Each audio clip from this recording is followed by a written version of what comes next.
Di waktu yang tersisa kita coba jawab beberapa pertanyaan yang masuk di layanan WhatsApp kita dari pemirsa di 081175500606. Mohon izin kepada Ustaz kita bacakan pertanyaan yang pertama. Bismillah. Assalamualaikum warahmatullahi wabarakatuh Ustaz. Waalaikumsalam warahmatullahi wabarakatuh. Semoga Ustaz dan tim selalu dalam lindungan Allah Subhanahu wa taala. Amin wa iyyakum. Ustaz mau bertanya, benarkah iblis tidak akan menggoda manusia dari arah atas Ustaz, tapi hanya dari bawah, belakang, kiri, kanan dan semacamnya? Apakah ini makna bahwa iblis mengetahui bahwa Allah Subhanahu wa taala di atas? Syukran Ustaz. Barakallahu fiik. Aman. Wallahu a'lam.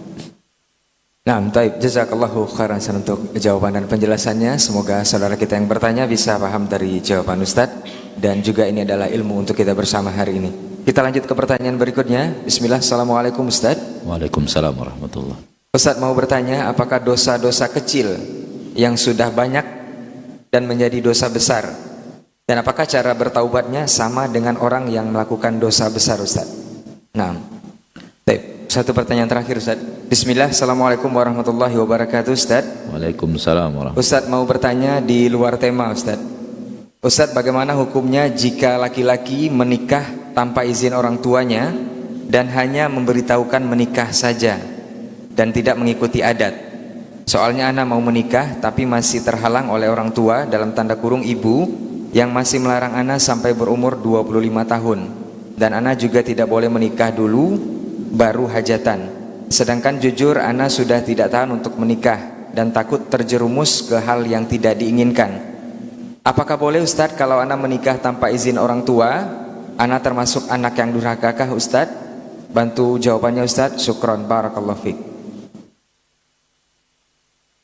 Kalau memang mengikuti keinginan orang tua, tidak menikah kecuali setelah usia tertentu, kalau untuk mengikuti keinginan orang tua tersebut Anda harus berbuat maksiat kepada Allah, maka ketaatan seperti ini tidak wajib kepada orang tua. Kalau, sekali lagi Anda katakan, orang tua maunya Anda nikah di atas usia 25 tahun. Berapa tadi? 25 ya? Tak boleh menikah kecuali usia itu.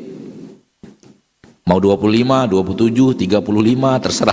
Pokoknya di atas 25. Itu maunya orang tua. Kalau belum 25 belum boleh menikah. Ada kepatuhan kepada orang tua. Kalau Anda bisa menjalankan itu tanpa berbuat maksiat kepada Allah, itu yang lebih sempurna.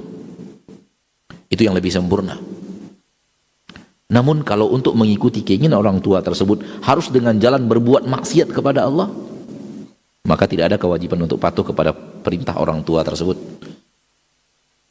Karena untuk taat kepada orang tua harus berbuat maksiat kepada Allah, tidak boleh. Maka ketaatan kepada Allah lebih didahulukan dibanding ketaatan kepada orang tua. Seperti yang tadi ditanyakan. Yakin sekali kalau saya ikut itu, saya terjerumus ke dalam aneka ragam maksiat. Terjerumus ke dalam zina, terjerumus ke dalam hal yang lainnya. Maka kepatuhan kepada Allah lebih didahulukan dibanding kepatuhan kepada makhluk manapun termasuk orang tua.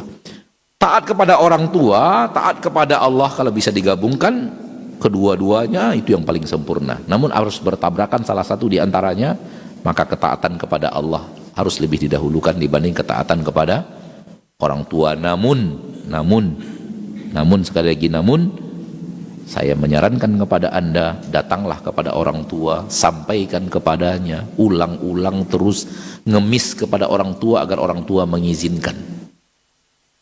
Itu yang Anda sarankan kepada antum, bukan mengecewakan orang tua dengan diam-diam. Lakukan terus, ngemis terus, minta terus melalui surat, melalui telepon, melalui ungkapan hati, melalui doa, melalui puisi kepada orang tua, melalui apa lagi ya, melalui sahabat, melalui ustadz, lakukan ikhtiar sampai orang tua mengizinkan, mudah-mudahan, sehingga dengannya Anda taat kepada kedua-duanya, taat kepada ayah juga, kepada ibu juga, kepada Allah juga demikian. Lakukan itu dan berdoa kepada Allah. Dan ana berdoa kepada Allah agar Allah memudahkan Anda untuk melakukan itu dan memudahkan orang tua untuk mundur daripada keinginannya anak tidak boleh nikah kalau usianya belum 25 tahun. Itu bukan ada nasnya di dalam Al-Quran, tidak ada nasnya dalam hadis Nabi. Walaupun Nabi kita tercinta menikahnya di usia 25 tahun, namun Nabi kita tidak menyuruh kita harus menikah di usia 25 tahun. Wallahu a'lam. Jadi itu yang harus Anda lakukan, dan yakinlah bahwa diam-diam membuat orang tua kecewa juga tidak baik. Lakukan keberanian berbicara, minta, kirim surat, kirim kalimat-kalimat yang membuat hati wanita tersentuh. Kirim kepada orang tua, saya takut ke neraka, begini, begitu. Kalau tidak pandai mengarang, cari kawan yang pandai mengarang. Bila perlu bayar, agar orang tua tersentuh hatinya, membaca surat dia menangis kemudian mengizinkan Anda. Kenapa tidak lakukan itu? Kenapa larinya harus diam-diam?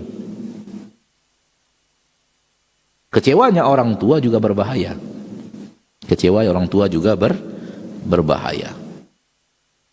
Wallahu a'lam. Ini yang bisa Anda sampaikan, dan seperti yang tadi dikatakan bahwa ini pertanyaan terakhir pada kesempatan kali ini, maka sampai di sini pertemuan kita pada kesempatan yang berbahagia ini. Semoga Allah tabaraka wa taala Rabbul Izzati wal Jalalah menjadikan kita hamba-hambanya yang senantiasa berusaha untuk kembali kepada kitabullah, kembali kepada sunnah Nabi kita tercinta dalam pemahaman salafus salih.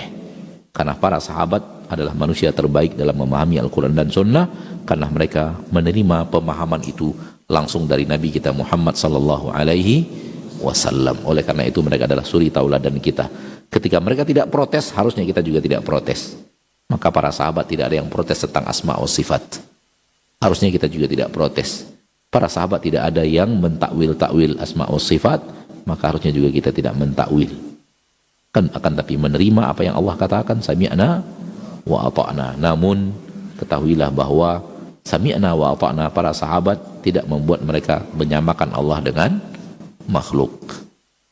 Sampai di sini, semoga Allah kumpulkan kita bersama para sahabat di yaumil mahsyar dan di dalam surganya. Amin ya rabbal alamin. Subhanakallahumma wa bihamdika asyhadu an la ilaha illa anta astaghfiruka wa atubu ilaik. Assalamualaikum warahmatullahi wabarakatuh. Waalaikumsalam warahmatullahi wabarakatuh.